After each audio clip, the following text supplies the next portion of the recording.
Well, Kenzy Soror is set to start her final year of high school next week. She is also in her second term as a student trustee with the Waterloo Region District School Board. This week, she took to Twitter to talk about the controversial library review meeting that took place earlier this year. Now, during that meeting, a teacher raised objections to Duke books, but the chair of the meeting stopped her and said the language she used was harmful. Kenzy, joins me now to talk about why she's speaking out now. Good morning, Kenzy.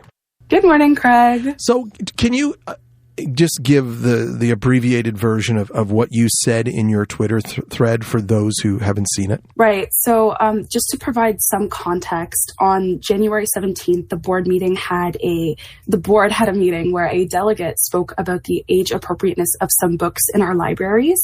And it's to be noted that there's a mechanism in place at WRDSB that regularly reviews our library books and makes decisions about them. And because this is a continuous and iterative process, everyone has the right to raise their concerns. But Craig, being a person of color myself and from a racial, religious, and ethnic minority background, I'm no stranger to alienation and marginalization. And while I understand that sometimes this might not be intentional, the harm remains the same. So in my thread, I was talking about how I was dismayed when a totally appropriate discussion, whether one would agree with it or not, progressed to this area, as I saw part of it being harmful to the student body, especially those in the LGBTQ plus community. And so this thread, with it, I wanted to raise awareness and give my take as a student representative, and someone who was there at the meeting in attendance regarding the meeting itself and the harmful effect that it had. Details about exactly what was said during the meeting and some extra context that I felt was missed during these conversations are all in the thread.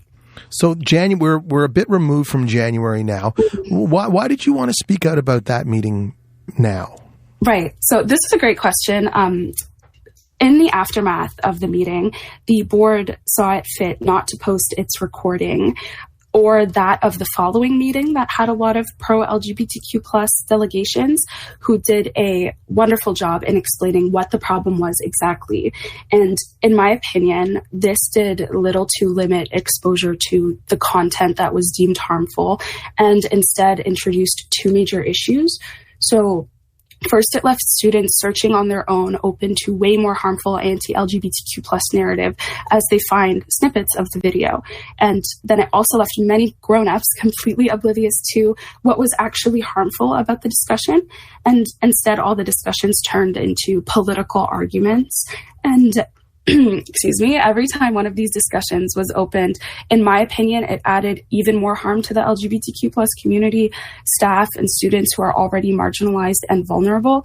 So as I was just watching all of this unfold around me, I felt like now I wanted to put out something that included all the information about the meeting, add on top of that extra context, and then my overall take.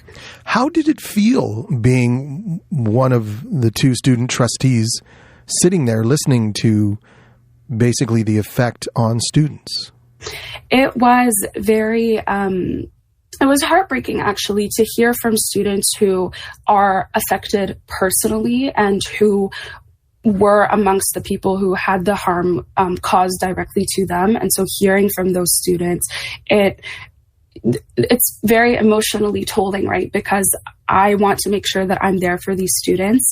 And I was even hearing from students who aren't necessarily directly harmed, but they're very much wanting to understand what happened. And so trying to help them navigate it, I felt like posting something like this was very important to help those navigating get through it, but then also those who are harmed and are continuing to be harmed feel like they're being heard and that I can help, put out what actually happened.